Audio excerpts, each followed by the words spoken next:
believe live. What is going on, everybody? Welcome to Before the Dust Settles. That was episode 10, The Passenger, the season finale of Westworld season 2. I'd like to welcome my guests, as always, HaxDogma. Thank you for being with us. Sure thing, man. What's going on, everybody? First off, what an episode. Secondly, thank you so much for having me on. And next guest, I'll let him introduce himself. Axel Foley from the Westworld TheoryCast. How you doing, brother?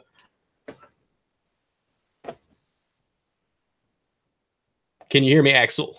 Your mic is muted. My mic is now not muted. I was trying to be. There you go. Thank you very much, Justin, for having me. Thanks for all you do to put this together. I appreciate it. Hax, thank you. Thanks to everyone in the chat supporting us. We really appreciate it. I was blown away. Super fantastic. Westworld TheoryCast, DVRpodcast.com. But let's talk about the show because I loved it. Yeah, I think that there's going to be a lot of mixed feelings already. Me and Hax were briefly speaking, and I liked it. I liked it a lot. I did like season 1's finale far more than I enjoyed this one. I think that this definitely requires not only one rewatch, but multiple. I want to get a general feeling from the chat. I want to know what you guys think. Scale 1 to 5, 5 being the best. What are you guys thinking in the chat so we can kind of get a vibe? If I want to pass it over to Hax and just give me your initial thoughts, Hax. How did you feel about this? Did it live up to expectations? Did it kind of let you down? Do you think they stuck the landing, or do you think they kind of took an easy way out? A little bit too ambiguous or too on the nose? What are you thinking?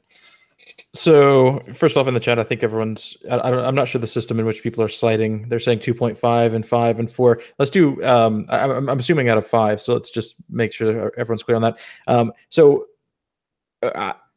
Mixed, really mixed. I liked the episode. I think half the episode, my mouth was actually opened. I was like, oh my God, what is happening here? Oh, they're doing this. Oh, this is actually happening. It was a good episode. It wasn't what I was expecting. There's definitely more questions than answers, and to properly have a view on this episode, it's one you definitely need to watch multiple times. Like I don't feel that coming down from this episode, I understand the complete picture of the episode, if that makes sense, which makes me worry that maybe this episode didn't display what it wanted to display to a casual audience. And for the longevity of the show, we need that. You know, channels like this one and mine and podcasts around the world to break down the show are amazing. But for the casual audience to get it, it kind of needs to be a little more straightforward. And I think that maybe that didn't translate in this episode, but overall, my personal thought is it was a good episode. Yeah, I'm going to pass it over to Axel in a moment. I just think that, I was happy with it. And like I said to you off air, Hax, I think that there's a little bit of an issue with trying to explain the unexplainable when I do believe the general motivation behind the show is to start conversations amongst minds that differ, especially with beliefs. And I think that this episode in particular, and we'll get into it, made us question a lot of different aspects of our life about, believing in a higher power with Bernard's, just believing somebody is there with him when Ford really wasn't. And it throws out all these ideas at us, but there's no, again, like I've always kind of stressed, there's no absolute answer to what consciousness is. I hate you even using the word sentience. And I think that for a show like this to be, so conclusive, when dealing with inconclusive aspects of our lives, in as the human race in general, and to tackle these huge issues, it can lead to some disappointment because of the ambiguity of it all. What do you think, Axel? Yeah, I don't know. I guess this is my initial reaction. I mean, I just watched that little end scene before you hit live, and I loved it. I thought that they just went balls out. I thought the whole Dolores as Hale thing knocked me out, and I loved it. I felt like it put into perspective so much of the rest of the season. I love that we kind of go out on the little symbol there that was in the house, kind of that's the door. There's so many doors. I don't know. I absolutely was blown away. Of course, I'm going to have to watch it again, and maybe perhaps with a more discerning analytical eye, I will find faults and ruminations. But for now, I'm just kind of jazzed off of it. I walked out of the room and I said to my wife, I was like, my heart is pounding. I feel like it's just like when you watch great TV, I just loved it. I do what I think Hax brought up a point about, I think Justin too, maybe here, it's all a blur, about like a generalized audience here. And I don't know. I mean, that's something that you do have to think about. It is, this could be construed as rather confusing, and it was obscure in its delivery. But I kind of say, yeah, fuck them. I mean, this is a show you got to pay attention to, you know, that's what this show does. And I'm okay with that. It doesn't need to be all things. What it does fantastically. And I think it did it with emotion as well. So I'll hand it back to you, Justin. Yeah, I guess we can start by talking about the emotional beats with the whole making it to the actual Valley Beyond, which seems to be like a Garden of Eden type of deal where, you know, they can live in bliss, but Dolores choosing to want to be a part of the real world where there are stakes and where they're not under the control, because still the Valley Beyond is something that the humans could get control of. Is that what you took from that, Hax? Is that why Dolores, in your opinion, didn't want to ascend to the Valley Beyond, because she knew that they could still technically get their grubby human hands on it? I mean, so here's the thing: like, their perspective is that this is a new world. This is a safe haven that you can exist here without. It's your world, essentially, right? But it's not. You know, as much as the hosts believe that, as much as you can live and exist inside of this data, you're still just the subject to the people who can manipulate that data. So if so say they just went into the Valley Beyond right now or before it was transmitted to whatever satellite and existed in the perfect world built for them. Well, it would still be the world they were in. It'd basically be Westworld, but they'd be ones and zeros instead of printed bodies. I mean, you know, what's the only difference is that there's not people coming to the park to hunt and murder them. So I don't know. The idea that it's a safe haven, that it's something that they can exist in forever, isn't true. Because if you find that data, if you corrupt that data, even if you don't have the key, you can just delete the data. Like, not having the key to get in doesn't mean that you can't just I don't know, just delete it. But I think the thing with that, though, is that the fact that Bernard stopped the purging of the human minds, perhaps they're going to make the play that they can't delete the data and it has to be secure until they find that key, because all the human minds and all the research over the course of 30 years is still stuck in that same thing. So that's their leverage. That's the way they're safe right now. And I guess I'm okay with it. I think I just worked my way down. I think I just logically went through it, and I'm okay with it now. You talking? This is part therapy for us as well. But yeah, that's how I took it too. Is that, I mean, that which is real is irreplaceable, and that wasn't irreplaceable. That could be simulated and simulated. Axel, what are your thoughts on passing up the Garden of Eden to go on to where stakes are real, almost a Man in Black like mentality? I was thinking it before she even said it. I just felt like that's not real. You know what I mean? That's kind of like that's kind of what that's what the character in the Matrix chose. He chose the steak. He chose the meal, right? Dolores is saying, no, I want to choose reality. There is only one reality. And I have always enjoyed that this show puts that boundary. You need boundaries, right? You need the characters to have, you need to know what the stakes are. And that stake has been laid out not only by her, but MIB. And I thought that was the totally right decision. And I felt, actually, I'll tell you this, guys, I felt kind of deflated that Akacheta was in there. Now he's somewhere else, but I felt almost a little deflated, like, oh, we're going to relegate him to that. You know what I'm saying? Like, I would have rather seen Dolores had 5 balls when she left when she looked in her as Hale, when she looked in her purse. So we know one of them was Bernard, right? / Arnold. Who are the others? I was hoping one of them would be Akacheta. Yeah, I guess we can't say for certain if it's Akicheta or if it is, I think a large portion of the chat, and me and Hex briefly spoke about this, and Hex jumped to the conclusion right away as well, that the Teddy is inside of Hale, that is who is I love it. Hale. And I think that makes sense. Yeah. To clarify, I'm not sold on that. I think the fact that giving your credit here that you speculated and it seems like it's right, right? No, we're not holding anybody to anything. We just watched the show, so don't take anything we say as fucking gospel. That's just ignorant. But yeah, I think that you're on the ball with that, Hax. I like that idea. That's the first thing I asked. I'm like, because I got a quick win with the whole hosts don't really need their body, but then we get the con of that, like we were worried about. That means anybody can switch into anybody. So there's always like, oh, good, I was right about that. And it's like, oh shit. Well, that's kind of bad for a storytelling sense as well. So it's like, ooh, who is inside of Charlotte Hale's body? So, yeah. So the whole thing with Teddy, I don't like, because when he was killed, the accumulation of what he's gone through, his story, everything that defined him up to that point was killed with it. What's in the Forge and what's in the Valley Beyond, I guess that's what we're calling it, is essentially the Teddy that existed, but since the last time he was backed up to that Forge, right? So it's not who we think it is. It's not the Teddy that's experienced that.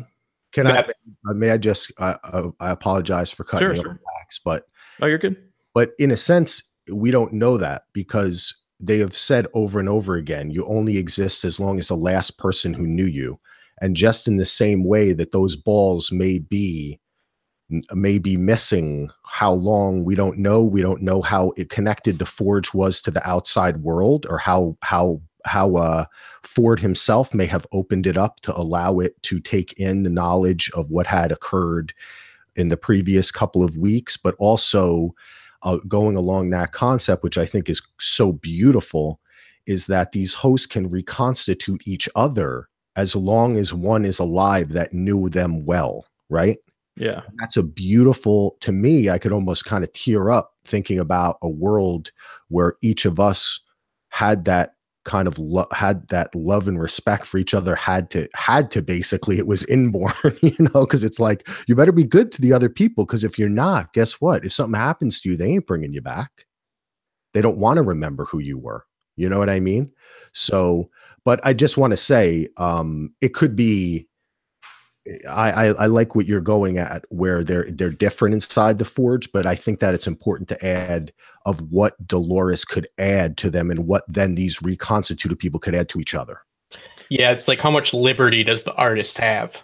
Exactly. with it. So, because I think that there is something to what Hax is saying as well, that we do have to think that that's just the last reincarnation of Teddy. But there's also the whole thing of, I think that this is another thing about this show that's so great, but also can make it very difficult to talk about because it's ambiguous. And it's all about, again, like, we could say that maybe Akicheta in the Valley Beyond, and that's just what we're going to refer to as, what I'm going to refer to as the Forge right now, is, that's his perceived reality, the one that he chooses.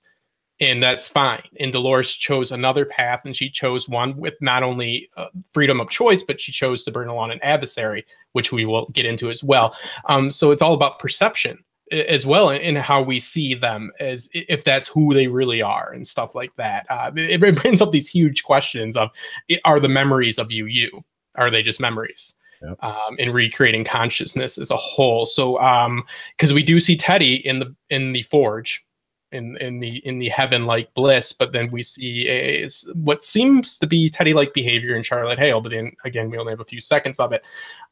So it does mention that we get Logan, and Logan is almost like the Jarvis, is what I'm going to refer to him as, of the Forge. Yeah, dude. I called it, dude. Okay. Yeah. So you want to take that one, Hax? Yeah, man. There's a AI in the like, he is the system. I mean, it's interesting. Still the line about Ford saying, "Have you looked at what your creation has been learning?" So I don't know. It didn't seem like the system. I don't even know what to call him. I guess we'll just call him Logan, System Logan. It didn't seem like he was malicious in any sense. It seemed like he was just doing his job. But it'll be interesting what that means in the future, and how that plays out. But I am glad that we'll probably get Ben Barnes forever. I don't know. Maybe season 3 it'll blow up. Yeah, absolutely. And he narrows down human consciousness to be sorry, I just had an alert that made me slur my words there, to being 10,247 lines of an algorithm. And the algorithm looks exactly like a player piano script looks, if you guys notice that in the books. And he also mentions that he had 18 million different versions of his father, and that he was created just off of his memories of that. So I thought that was an interesting turn to take. Did you guys like how they presented the Forge and this whole Jarvis-esque Logan aspect that they brought upon us? Axel, I'll take it over to you. Did you like this aspect? Yeah, I guess I'm a little bit older than you guys. So Jarvis, he reminded me more of the lady from the Matrix. Well, oh, yeah. I can't remember her name. That's kind of what I thought more. We were talking about this a little bit in our last podcast, which is I was kind of or actually maybe Justin, you and I may have been talking about it, about like the representational, like the representational data, how the library is the people. I like that kind of stuff, that goes back to like kind of early cyberpunk, William Gibson, like how humans have to have a visual symbols and representations for things. So I really like the way they did it. I like the way that the one thing I found a little bit confusing is how they were in the Forge, but their entry point had to be through Delos, which I thought was interesting. So it was almost like they were hacking it. Did you get that, Hacks? That's like, because they were going through, they were like, when Dolores was going through, she was saying that, like, we have to go through his mind. Now we're here, now we're there. And then they kind of got through, and that's when they met Logan. Gotcha. Yeah, I think I see what you're saying. That was a little confusing. I think that Logan, that's what I'm saying is that's what happened is the ball that they put in there, right, allowed them access. But then when they went in, for some reason, because I guess the subroutine was like stuck on Delos or something, or that's why they originally created this environment, they had to go through him. Then when they hit Logan, Logan recognized them as being a virus or something different. You don't belong here. And then he kind of opened up the Forge to them and was now you may see the data. Yeah, I think it's more the creative choice, because like what they were trying to show is the idea that the simulations can play out a billion different ways, right? So yeah. What we were seeing is that, and I don't think they could have shown us anyone else, so that's probably why they showed us that. But I do agree he was probably the first that has been in this thing. Yeah. Because Bernard said, "This is not built to have us here. This is not built conscious minds." Yeah, the conscious mind. So I think that's kind of like it's almost like the system. It's like old Tron. The system recognized them and was like set upon them. You know what I mean? And that setting upon them was basically Logan kind of coming out and being like, yo, system alert, what are you doing here? And then he kind of recognized them from Ford and let them through. That's what I understood too, is that he talked about Ford being the one who kind of told him they were going to come there. Yeah, like any conscious mind gets VIP access to a point is what I took from it. And I thought it was very interesting. I love the whole aspect of how strong the stories that we tell ourselves are, and that's always been an ongoing theme, stuff like that, and about what exactly cornerstones versus motivation was when we seen his moment. James Delos's moment is the one with Logan, and that was a pretty sad moment that we saw right there, the demise of Logan and how he came to him for help and he'd been denied, and that was kind of like his like whatever you want, his watershed moment or whatever you want to call it. I think that it was beautifully done, and I think that we definitely they could have shown us a lot more than Delos. I think that's all they showed us. Is that how you guys are taking it? Is that we just got a sneak peek, but technically they could have simulated anything they wanted to see? That's what I think. Yep, I agree. I think, in my opinion, they probably should have done Bernard, because in this we get the confirmation that the beach scene has been played out, and they've basically used,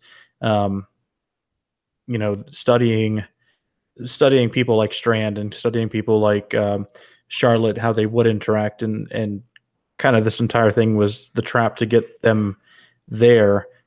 I think if maybe they showed some simulations of that would be cool. To try to show what didn't work, and then we'd have the big realization of, oh my God, they're actually doing this. Right now, it's just they talked about doing it. I feel like if they showcased it, they would have been very impactful. You know what, Hax? I couldn't agree with you more. And I think that that's the risk you take when you try to fold the narrative in on itself like this, right?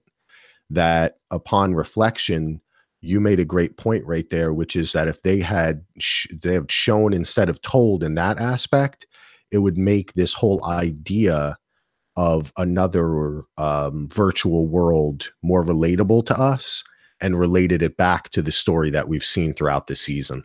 I think so too. Yeah. It's always a rule, yes, to show, not tell. And unfortunately, when tackling such large issues as this show does, is that a lot of times they do have, that's why we have Ford as our little exposition bot half the time.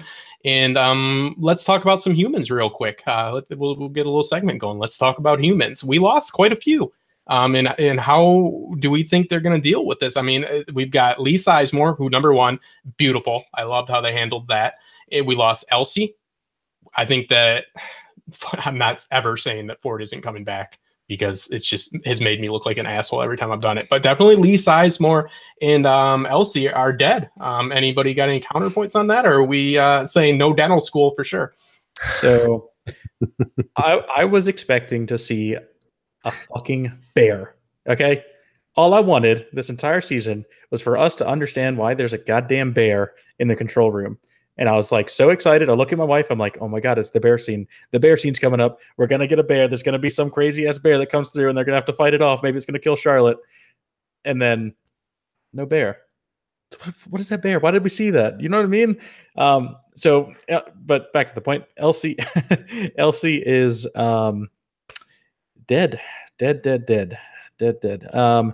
Yeah, I think I'm sad.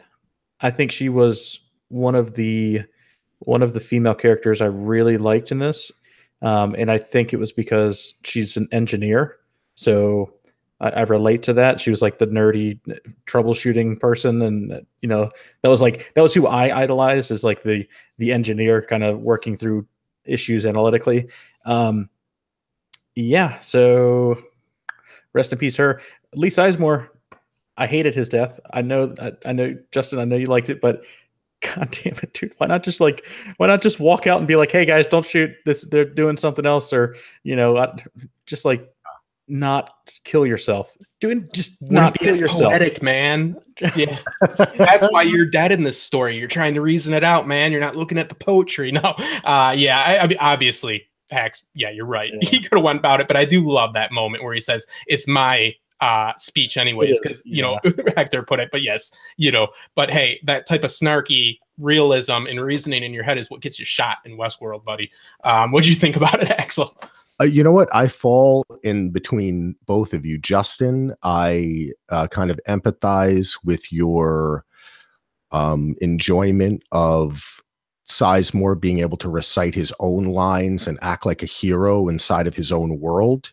But then I agree with Hax that the way that they did it was really weird, and it was only one dude that was shooting at him, and he was like, "Go, get away!" And it's like one idiot who can't even load his gun hiding behind a car. Yeah, it didn't. They could have. That was not staged very well, and I think, hey, look, productions are hard, and I think that perhaps upon reflection they may have realized, wait, and maybe in editing you can't even really save it. But yeah, I love him, and I hope he's not gone. And Elsie, I think they are both dead. Who knows though? They could be brought back as hosts, so they could get back inside Delos, right? But I that's why I can't feel too much about it, because I don't think anybody dies on this show, really. Yeah, well, no, I agree with both you guys too, and this goes even back to Angela. They do sometimes depend too much on too much suspension of disbelief, and I totally agree. Because even with me, because I write a little bit, so I'm like, oh, that's beautiful. He gets to say his own thing. But how many Justins are there out there as well? And I recognize that the suspension of disbelief, it was pushing it with that one. I mean, there could have been so many other ways that they're supposed to make it so we have very little questions about how these events go down, not every reason to question it. But yeah, I mean, I guess we don't technically see him die. I would say Elsie's more dead for sure than Lee.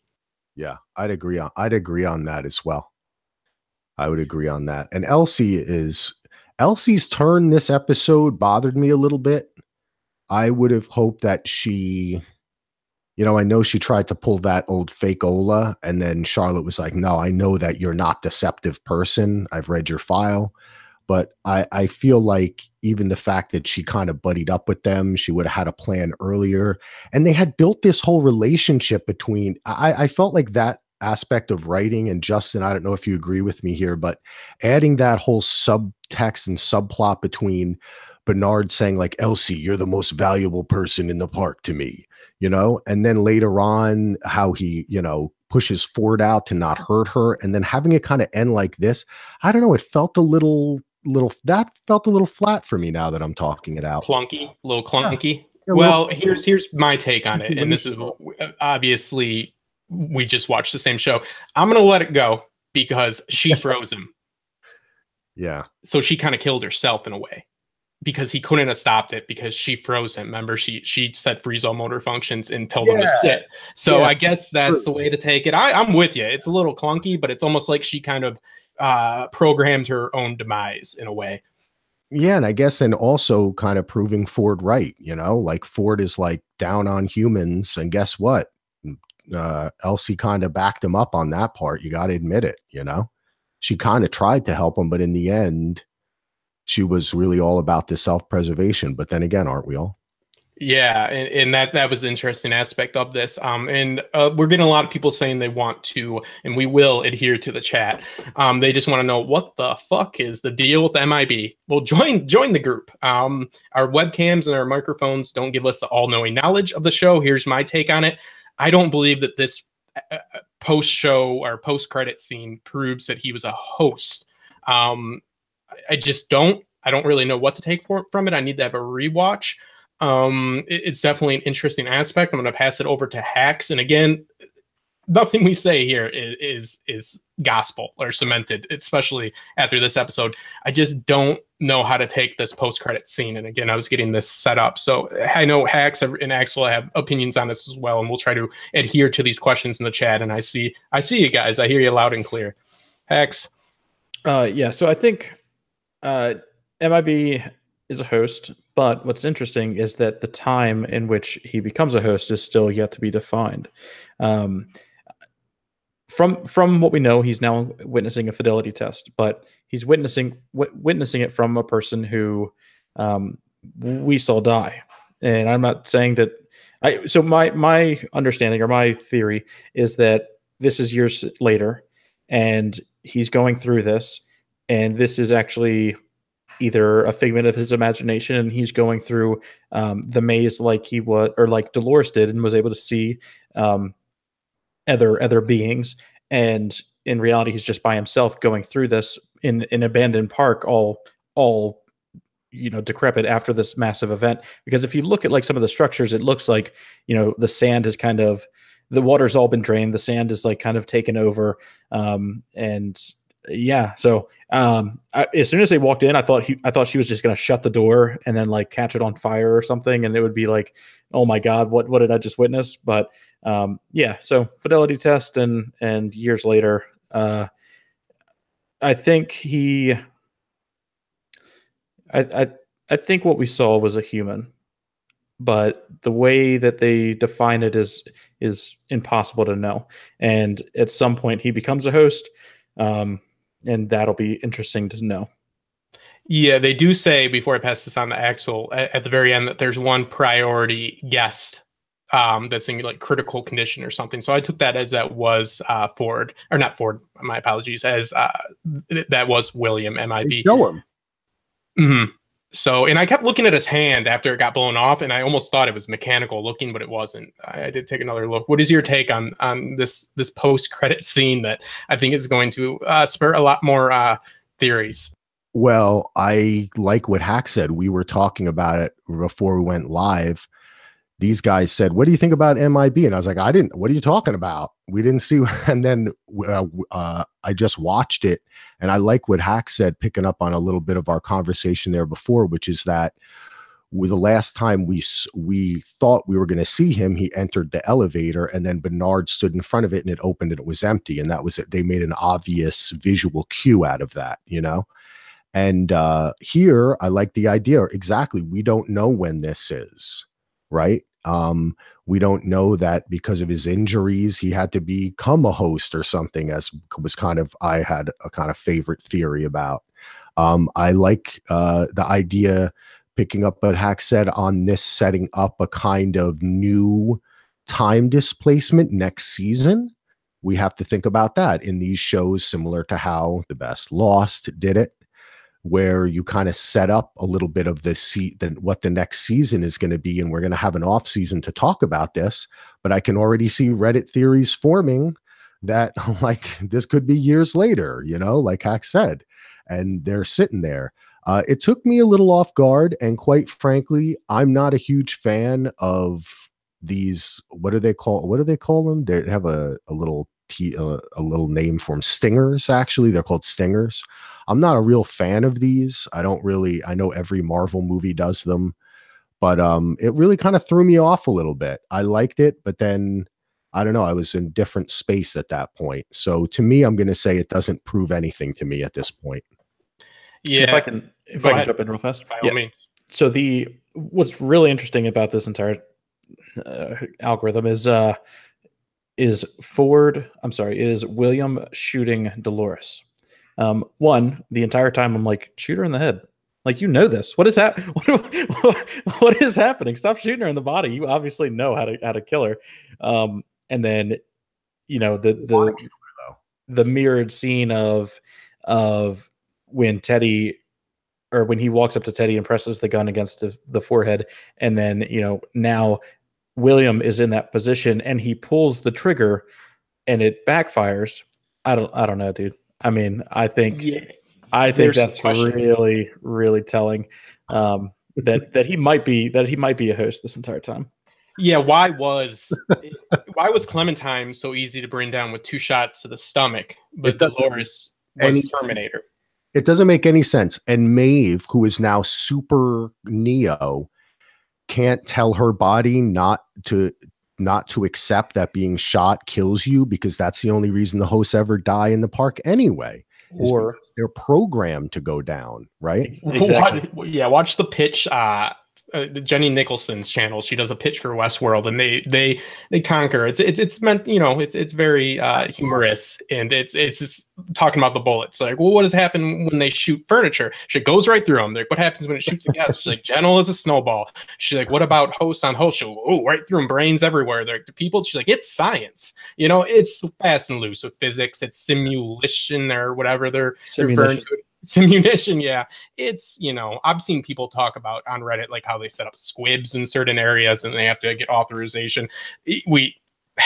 Too much suspension of disbelief for me on that one. But it is, like, I guess the bullet ricocheted off of Dolores' head. Is that what we saw?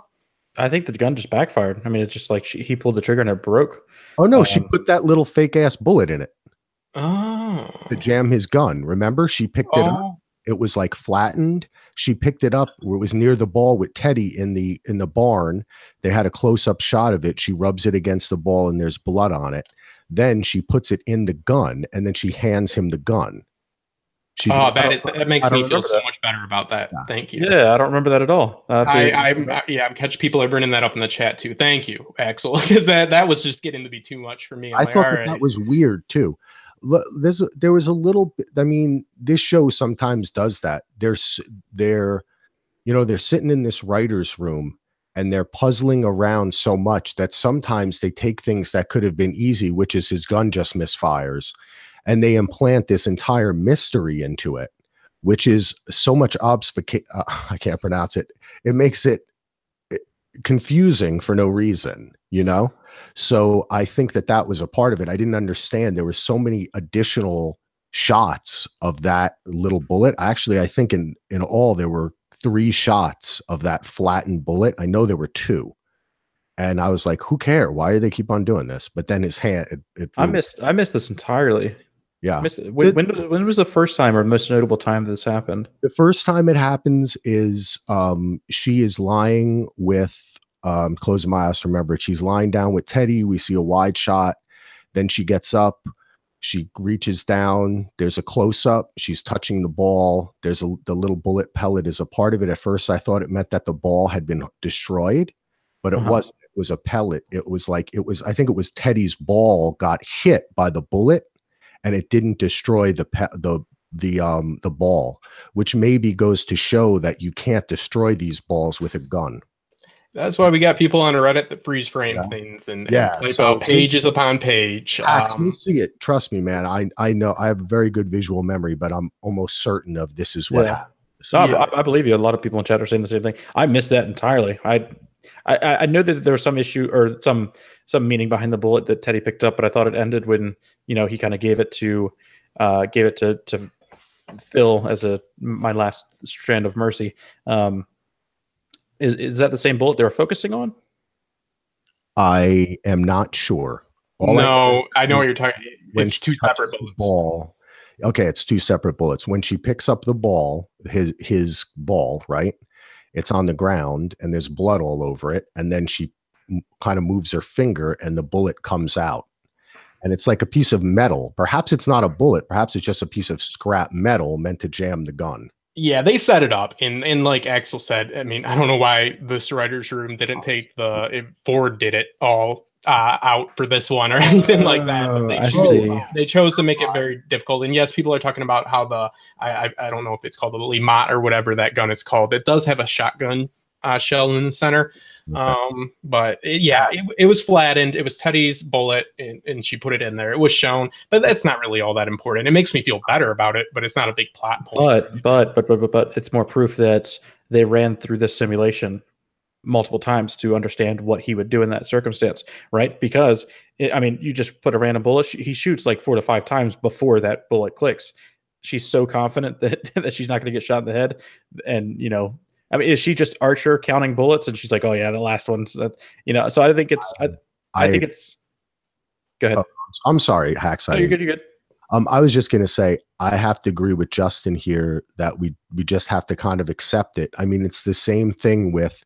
There seemed to be no rhyme or reason to the virus that Clementine gave them, because it's like, was Maeve protecting her daughter and some other people from it? Why couldn't Maeve overcome it? I didn't understand that. I'm just saying that there were certain things in this episode that I think if we got nitpicky about, including what you're talking about here with this whole bullet and all that kind of thing, it's a little bit iffy. I don't know what you mean by about this simulation. You think that they simulated that part too with MIB? Because I would thought certainly. Okay, certainly. That's an interesting aspect. I hadn't thought about it that way. I thought that the simulation was focused only on Bernard getting off at the beach from that point forward, and didn't include any of the other stuff. I mean, so here's the thing. They basically Infinity Ward themselves, right? They basically Doctor Strange Infinity Ward themselves, because he sits there during the fight or before the fight and comes up with 13 million possibilities and only one correct outcome. And they did the exact same thing, right? So it's kind of like, God damn it, why did you do that? But it gives them the out that they will always know what to do. So I don't know. I don't think she would leave it a chance of just if he was a human and had the ability to kill her, for some reason didn't shoot her in the head 5 times before it, and then she was so confident on that exact shot that it wouldn't kill her that she pressed the muzzle to her head and it ricocheted, and it did what a flat bullet would do. Actually, would that even fire? I have no idea. I don't know anything about guns, man. Yeah, but it doesn't matter. It doesn't matter. Yeah, I think the issues with some inconsistencies were, I don't know, just them trying to move the plot along. I do agree that it's science. I do agree that Maeve could have probably just stopped that entire onslaught if she just used the force like at the start of the battle. But I don't know. It seemed unnecessary for her to even have him accompany her. And I mean, you know, it kind of made it seem like they were going to have to like be with each other for longer than they were. They were like, okay, so we're aligned until we're not. And then it was literally like a 2-minute horse ride, and then they weren't. So that was kind of like, okay, what was the point of that as well? But I get it. I think it was more, you know, we just have to get past that. One thing I want to touch on is the like philosophical side of it. In the season 1, we have the bicarbonal mind, which is introduced, which is the idea that, you know, humans at one point thought that their thoughts were God talking to them. But I think we kind of had like a switch on that, because Bernard really didn't have Ford talking to him, but it kind of was like a narrative. And I don't think they're pushing religion, but the way I took it was the belief in Ford, or the belief in a hypothetical higher power, guided him through when he really was speaking to himself. Did you like how they flipped that, Axel? Any thoughts on that? Yeah, I like it, but I mean, it's actually, I think it mirrors the same realization that Dolores had in the episode last year, you know, where she says, it's not him I was listening to. It was me the whole time, you know, and then that's exactly that's basically, I think what we're seeing is their moment of enlightenment. And the moment of enlightenment is when they realize that they were in control the entire time. And that's what it plays into the idea that you had discussed earlier about how human beings come down to such a simple equation that it can be written out like it's, you know, piano music, right? And in the same respect, that realization of self, right, that awakening, that awareness, allows the host to be simple in a sense, right? It seems like a very simple thing to understand that it was always me, you know, but it's quite profound at the same time, and it's inspirational, and it's what got Dolores through. And I think that's why perhaps even she chooses to remake Bernard in the end, because he is the host we've seen that has had that inspiration, right?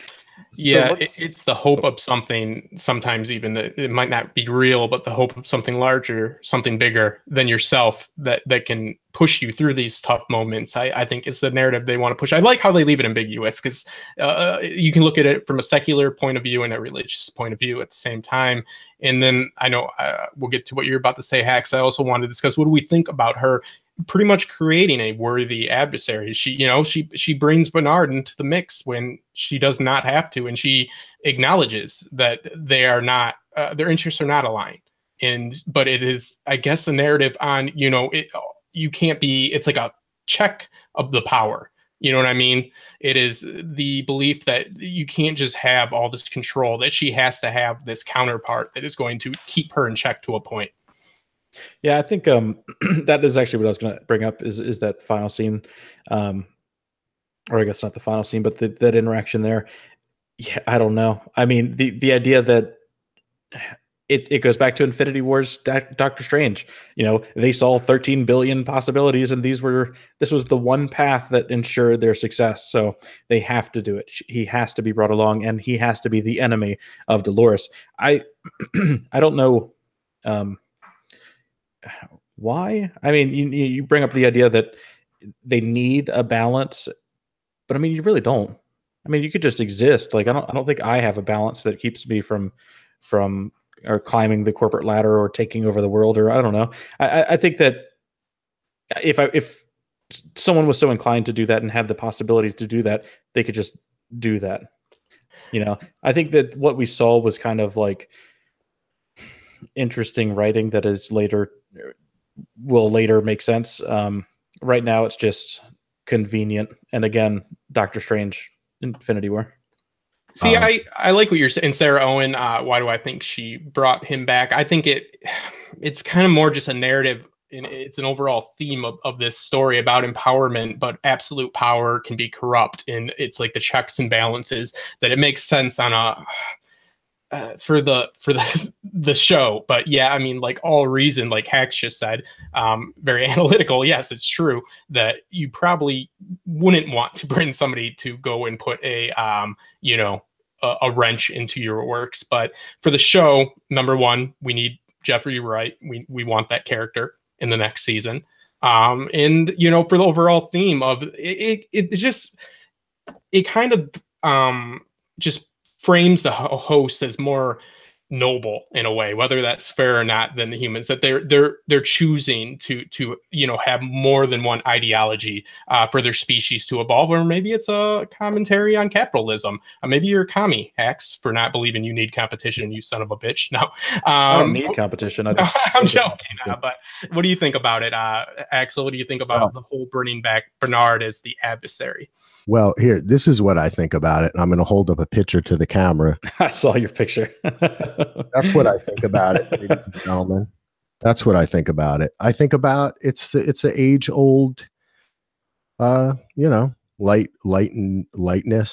and darkness, openness and closeness. The yin to the yang. Yin to the yang. I think you talk about the religious and spiritual aspects of this, and I think that this show to me is one about enlightenment, and enlightenment is brought about by accepting all that there is no light and dark, there is no you and me, there's only we, and I think that Dolores understands that. It's one of my favorite films, the Five Obstructions, Lars von Trier. You need an obstruction in order to create. You need to be put in a box in order to get out of it and figure out what you are truly, just like Westworld does, right? Just like what William finds out from Logan. Logan says the whole season, it's going to find what you really are. And that's what's going to show Dolores what she really is. And also, in a sense, it's respectful. I found it to be kind of respectful. That's her creator. Yeah, because they both created each other in a way. Yeah, I mean, I think it's really meant to frame them in a more noble sense. And I do believe it works, that there has to be opposition. There has to be other ideas. There has to be other ways of going about their evolution. Else they won't exist. They won't thrive unless they have competition. If they just go down her route where, he says you'll just try to kill everybody. And, he's going to try to stop her. So, yeah, I think that it's the whole idea of the oneness, the singularity, whatever you want to say for it. Any thoughts, Hex? No, I think you guys got it. I think it's all subjective about if I'm sorry, about his purpose. No one needs competition. I mean, sure, competition and essentially keeps you pushing to be a better you, but if you can just be that better you, then an outside force isn't needed. So I don't know. I mean, I don't understand what he could possibly do to kind of be the yin to her yang. You know what I mean? Well, I guess we're going to see next season, Hax. Separate contracts, like, nah, damn it, I need to be that yang. Right. We do have a question. What do you think that Dolores meant in the first or second episode when she said to Teddy that she's seen the end and it ended with her and him? How do we take that now? I'll pass it to the first taker. I'm sorry, say that again. This is, what do you think that Dolores meant in the first or second episode when she said to Teddy that she's seen the end and it ended with her and him, meaning it ends with Teddy and Dolores? I found that just to be a romantic thing to say at the time. I want to say she thought. Yeah. Optimistic pillow talk. Optimistic pillow talk, I think. Yeah. Yeah. I think that of course, that I'll have a slightly different view than Hank's. I don't think that she necessarily, even though she definitely could have, played out every scenario. So, maybe that's what she wanted to happen, but obviously it's not what happened. So yeah, I think the optimistic pillow talk is there. Also, do I think that she should have played out every scenario? Yes. Do I think she did? No. But you can't really argue with Hax's logic of they should have tested out every single, they should have Doctor Strange this, but I don't know. Hax, do you think that was the smart way to go about it? Or do you think that they're implying that happened and we just saw it off screen or not? I just want to get some kind of clarification on that. It definitely happened. Yeah, that's at least that's my understanding, is that they did Doctor Strange it.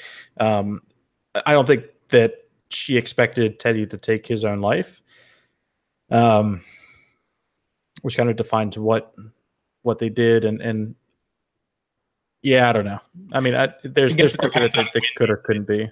Yeah, just watch it. It takes time. I see what you're saying, Hax. I see what you're saying. To me, it's more so confined, again, like I said before, to the part with Hale and Strand and them. And I think so too. Yeah. And the Hale part, can we talk about that for a second? Oh yeah, absolutely. That's just the one question I'd like to ask Joy. Oh, there's quite a few, but Nolan and Joy, if that's how they saw this playing out, because I think it's interesting, because like Hax brought up that valid point that why wouldn't they have tested this out? But I want to know if that's what cinematically they wanted to convey. That's all I was getting at. Yeah. I don't know, Justin. I guess I think that's a good question to have on our minds when we rewatch. Absolutely. And go ahead with the conversation. Sorry, I was just thinking out loud. Oh no, I like it, brother. That's why we're here, man. Just talking about Westworld. And thanks to everyone in the chat. I just want to peeking over here, and it's so awesome to see so many awesome people here. But the Hale thing knocked me for a loop. I had for a while thought that she was like too young to be a board member, the way she was so alive in her body last season, right? With Hector and everything. I thought that she was a host. But now to find out that they just pulled this part of her being a host on me, I was like so happy, I love that they were able to trick me with that. But there was evidence of it earlier in the episode. And you guys tell me if you agree with this. It was, man, my mind's a little scrambled right now, but it was about halfway through the episode and about 15 or 20 minutes before they revealed that she was a host that I realized, wait a sec, she did something, like she said something to Bernard or something. And I was like, wait a second, she knows that. Or, oh no, they showed what happened in the past and she would have known about the flooding and everything. Once they showed that, I was like, oh, wait a second, that can't be her, because she keeps on asking him what happened. She was there. Yeah. Right? So it's like they revealed that before they revealed it. So when they finally came out and said somebody is like, when Bernard was saying, I built someone, I was like, well, it has to be Hale. And then I thought for a second, wait, they're all hosts. But then it turned out it was just Hale. And I was like, they set this up very well. So I really enjoyed that. And I think that we lost Justin for a second, but are we still running on YouTube, Hax? I think we should be. Okay. So what do you think about that, Hax? I thought I had the exact same thought, like 100%. I went, oh my God, everyone in the room is a host. And I'm sorry, I was like, oh, she's a host. Oh my God, everyone in the room is a host. Oh my. And then of course, just her. So yeah, I mean, I think that, I don't know if, so I will say this. I am glad that she is not the new Dolores. I'm glad that she is not like the main character, in any longer. Not anything against her as an actress. I think the character is very two-dimensional, and I no longer think that she's the betrayer. Maybe she's not working for a third party after all, which disappoints me. But I just think that they haven't done enough to develop her character, and then boom, they spring this on it. I'm like, oh shit, do we have to care about her? Like, is this like the new Dolores? Are they forcing me to care about this character now? Like, damn it. I'm just excited. I apologize. But as soon as we figured out that was her, I was like, they have T-minus 12 minutes to get her back into Dolores's body. Like, I was like, there has to be another build. There has to be another secret lab offsite. I think you had talked about that in one of your videos, right?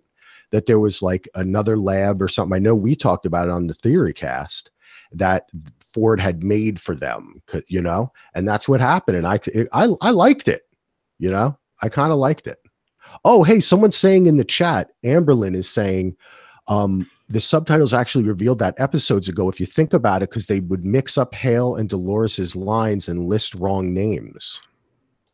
Guys, can I up? confirm Oh, yeah. I am back here? Hey, welcome back, man. Thanks. Sorry, guys. Told you this could happen. It's North Carolina, so there is no science or internet.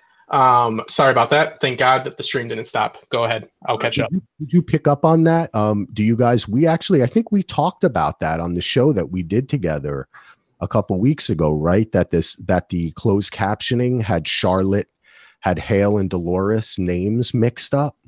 Yeah. Yeah, we did discuss that. My whole thought on that is that they wouldn't try to, because that's for the hearing impaired, and that was just an error, and that's actually subcontracted out. I know it's not about it, but maybe I don't know. It just seems like it'd be a cruel thing to do, because think about the people that are actually relying on that like the people that can hear.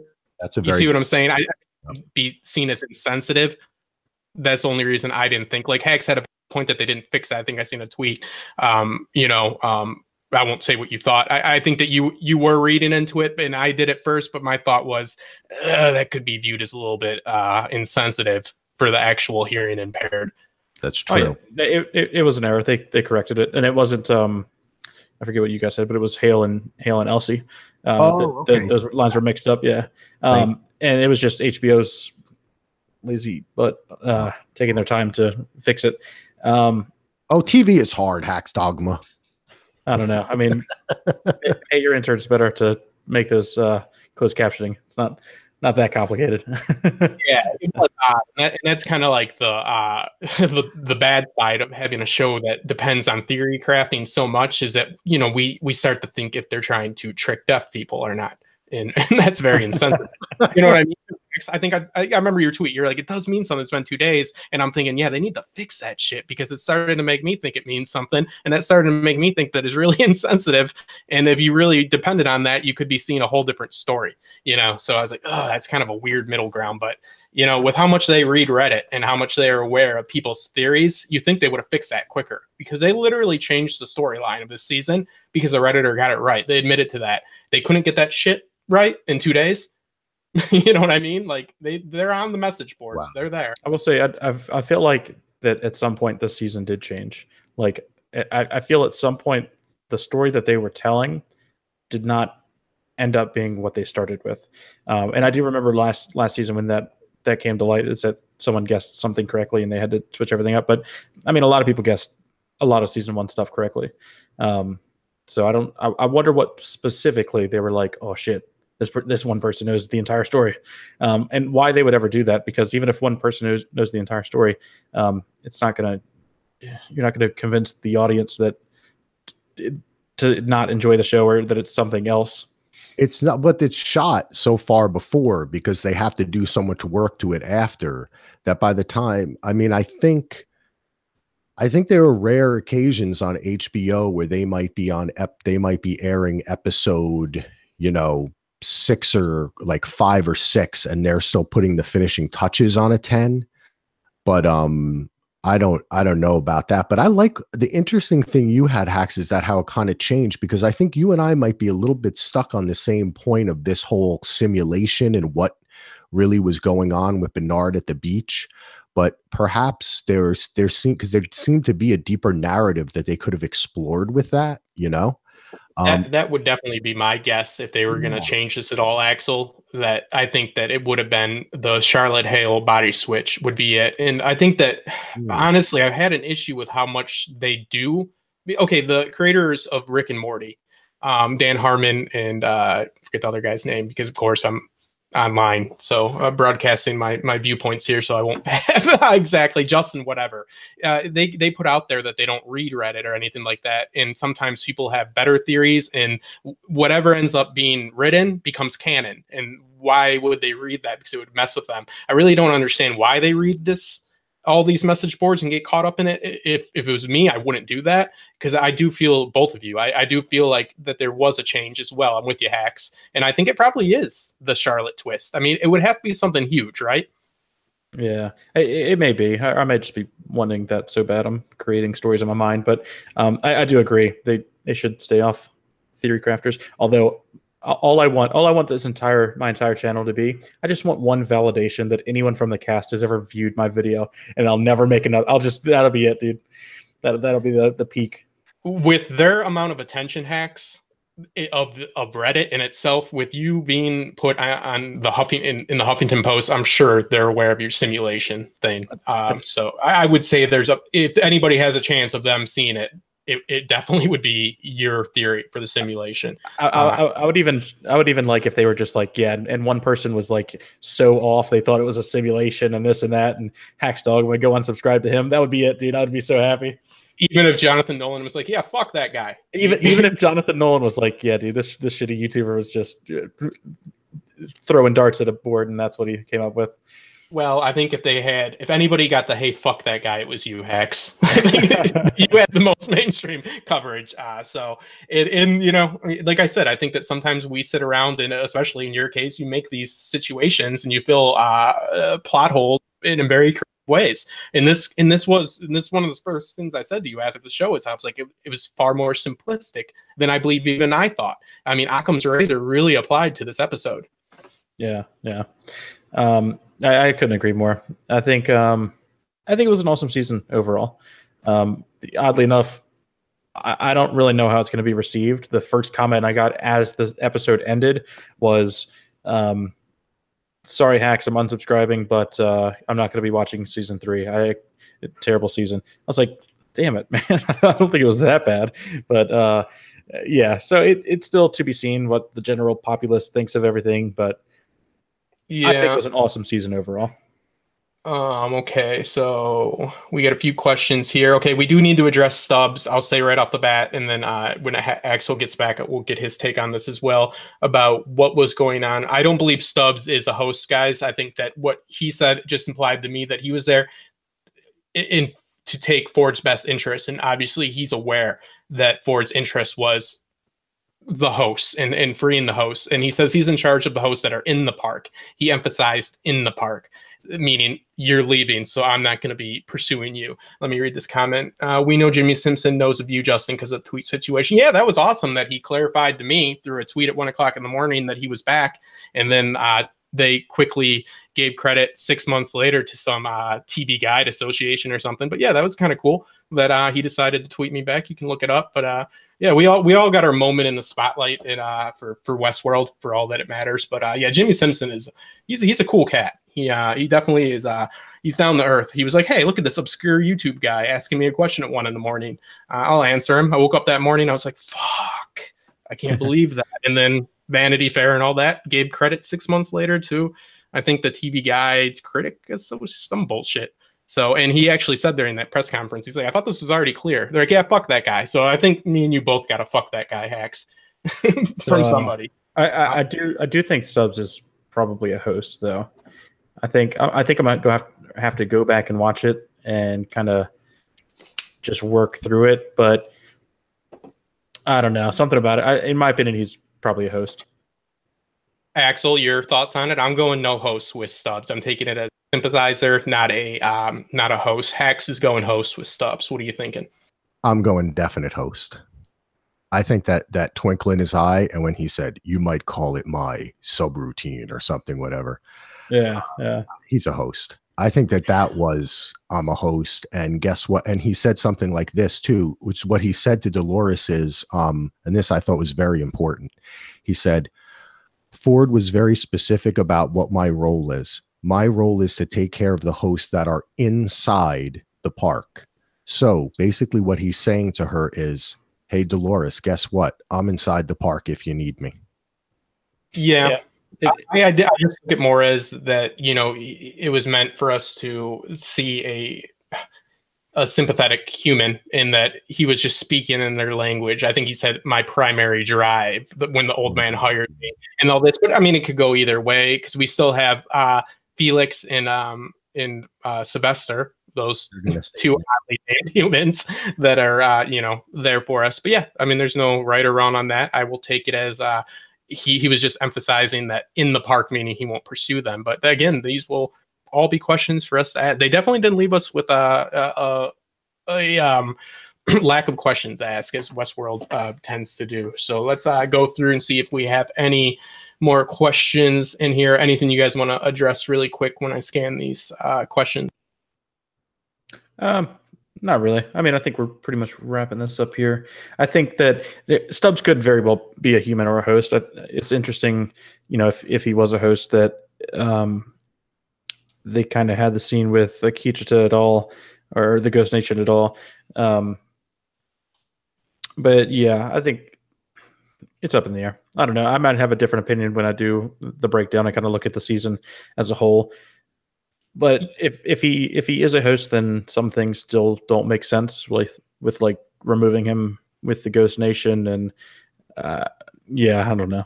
You could think of something you said before, Hax, is maybe he's a host now. Exactly. You know what I mean? There was I agree. Yeah. When thinking about next season, like that's what I want to kind of emphasize in a meta kind of look at the show. What they do now is they're not just giving us a finale here. They're giving us an introduction to the next story, right? That they're going to tell the next part of that story, season 3. And I think setting up Stubbs there, setting it up so Felix and Sylvester help Maeve. I think, you know, Dolores is now off. Bernard and Dolores are off. We don't know who Hale is. They're setting things up. So I think it's good to think about that. They're kind of like, you know, laying those pieces out. So is Stubbs whether or not he's a host, we know one thing: he's going to help Dolores out, right? And we also may end up going back in time again to this part. Like some of the questions, we should consider that some of the questions we have now may be answered next season, right? And other things may have transpired that we do not yet understand, because that's what they did to us last year. Yeah, season 1 was described as a prequel, in a prologue to our story. So, you know, it's definitely setting up a lot. We're getting some questions in here. Yeah, I mean, there's ample evidence, guys, for both these sides, for Stubbs being human or host. I mean, Hax and Axel, there's plenty of evidence to show that he's host, and there's plenty of evidence to show that he isn't. That's part of the fun. What did Bernard see when he opened the door at the end that made him smile? He saw the world. He saw his freedom. He saw, you know, he finally isn't stuck. He's being left, in my opinion, to carry out what he sees fit, his agenda. And that Dolores gave him that, even when it's not that advantageous for her in the short, you know, term looking at it. But I guess the big picture for their species, she's able to see. It's the only way we can put it. I would like to pose to the chat, and I'm seeing a lot of people mentioning Charlotte Hale's acting ability. Tessa Thompson, she does do a really good job in some other projects. I do not think she does that great of a job in this show. I'll pass that on to you guys. I'm not trying to shit on her. I'm just saying that Tessa Thompson's acting in this isn't ideal for me. I see some holes in it. So I'm a little bit surprised that she's the one that is carrying on, but she's a big name. So it is what it is. I may be blinded by her beauty. I think she's always fantastic in everything I've ever seen her in. And, you know, I actually met her. They were filming Portlandia in Woodstock Park here in Portland, and she was in the scene, and I went up and shook her hand. Everyone was going to Fred Armisen, and I went up to her and I was like, I love you on Westworld. I was like, you're tainted. Yes, I'm such a geek. You know what I mean? She was probably scared. She was probably telling security, why did you let that big man approach me? But she didn't know that you would later be on the Justin Thomas show and be defending her acting chops. So it all paid out for you, Tessa Thompson. That's where I get a fuck you, Justin. Hax, any thoughts? Yeah, I mean, she's a great actor, but I just don't like her character. Two-dimensional. Yeah. Hey, we're aligned with something until we're not. 2 minutes later on horseback. Until we're not. Dun, dun, dun. Exactly. But yeah, I think that this is, you know, it's been a lot of fun, guys. And I can't, you know, emphasize enough how happy I am with collaborating with all sorts of different people with different backgrounds, different areas of expertise, different opinions, and looking at the big picture. Because if there's one thing the show does, whether it sticks to the landing perfectly cinematically or not, is it does make us talk about deeper things. And it's made me question beliefs that I, you know, was not even addressing earlier before the show came along. And I'm not really a big sci-fi person, so I guess we should maybe do a rating overall for this season. We'll do 5 as the best and 1 is the worst, obviously. And I guess I will start and say that I will give it a 3.5, and I would give season 1 a 4.5.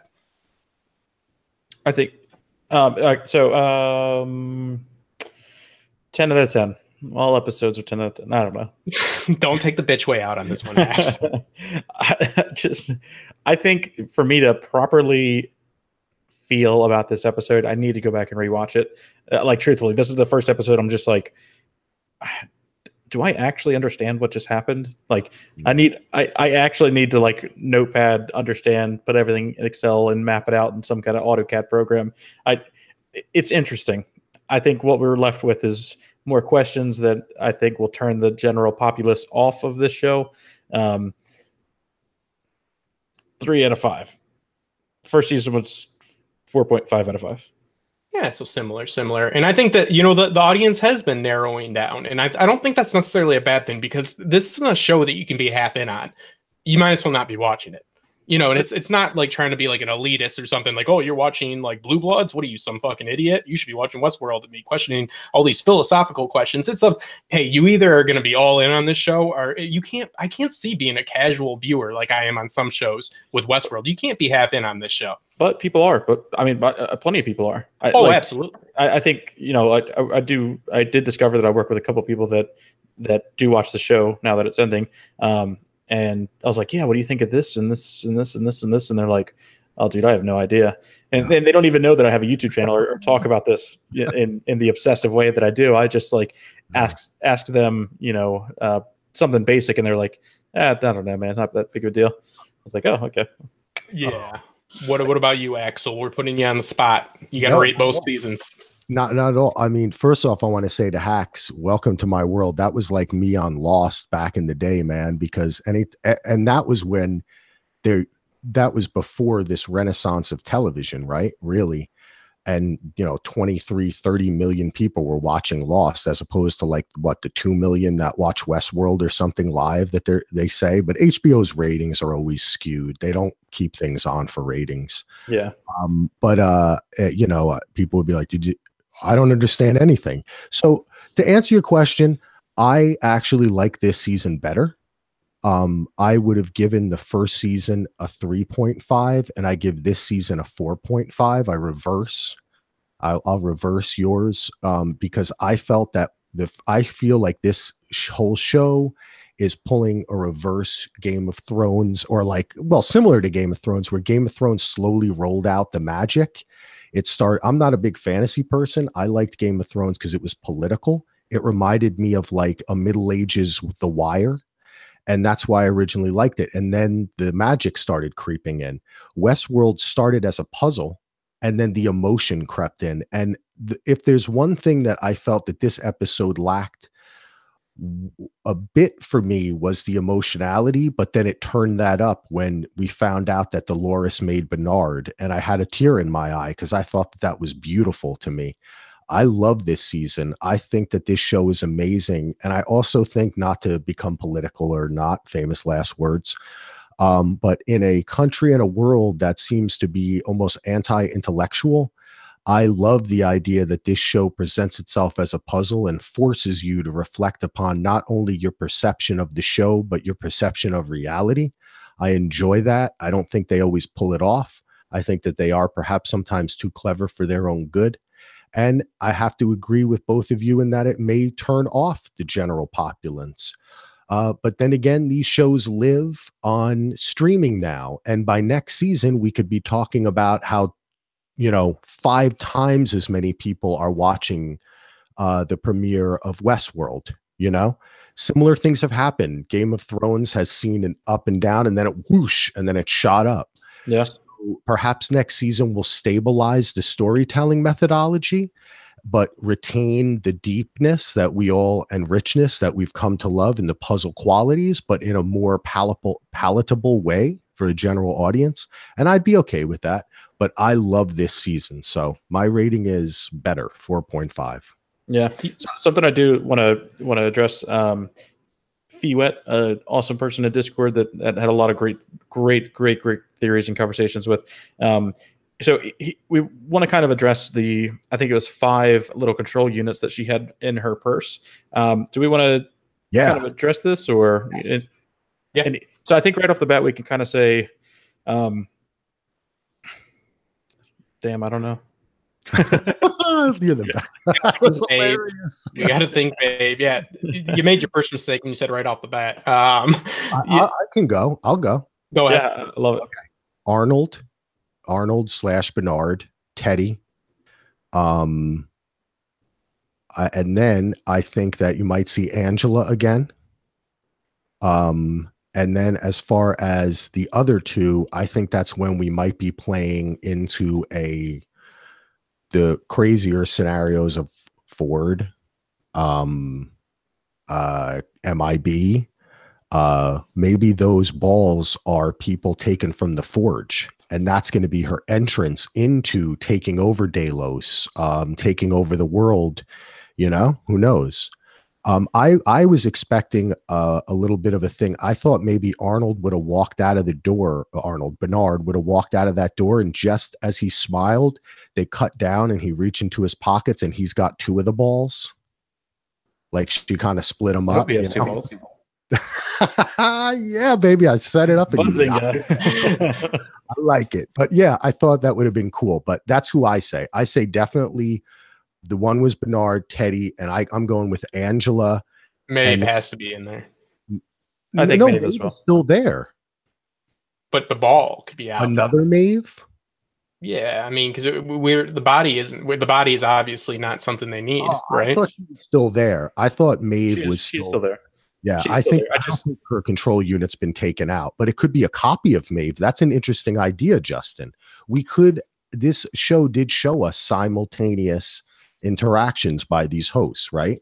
That is possible. So yeah, but I mean, yeah, Maeve still works in the park as well with her abilities. Yeah. That was the one thing I was kind of theorizing about, is that maybe she'd be able to contact hosts that were outside of the park. So now that they are, it doesn't necessarily have to be her, but I just don't see why it couldn't be her, because the same logic applies to Teddy. You know what I mean? With the control unit. And the idea that they can all kind of be brought back with the memories of each other, the other hosts. Yeah. I mean, beautiful. Puts everybody on the table. It puts everybody on the table, and they kind of subtract drama because of doing that, but sci-fi. Yeah, that's what I said. I was like, oh, great, I'm right about that. But I was like, oh, shit, I'm right about that. I'm kind of okay with that. You know what, Hax? I'm kind of okay with it, because I think it for me at least, it potentially continually brings up the idea of, are these actually that person? Like, what is real? What is reality? Which is something that I am very interested in real life, and what is time and such. So I think I don't know. It maybe it does lessen the stakes, as you're saying, and it maybe could make it a little bit less compelling drama wise, but I kind of enjoy it. I mean, like I say, I'm open to that difference. It goes with the theme. You're right, Axel, yeah. But I do. And the thing is, they have to use it sparingly, because I see Hax's issue with it. Now, I put at this, I'm like, why would the bodies be necessary? You know what I mean? It doesn't go along with the theme of, they're made in the human's image, not their own image. But I also agree with Hax on the point, if it's overused, it'll take away from stakes, and then we're gonna have to start wondering not only when is this happening, who is it happening to. It's like, play that card once, we did it, let's not do it again. But so I'm kind of stuck in limbo with it too. Hey, talk about the evolution of the mistake, like you mentioned Lost before, which I think that even though I think Lost made this show possible, like Rome made Game of Thrones possible. And I'm not a huge fan. I'm not a fan at all of Lost. I was poisoned against it by my ex. I was young and impressionable, so they were just sitting nonstop. But the evolution of the mistake and the evolution of shows like Lost, we wouldn't have Westworld. So, Well, I always go. Justin, we're going to have to start a new live stream series called Axel Makes Justin Love Lost. You better bring a lot of drugs, buddy. Oh, I got it, baby. I live in Oregon.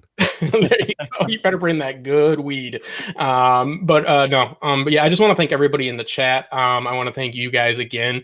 And I look forward to future collaborations, future videos. And I look forward to the future of Westworld and the world beyond.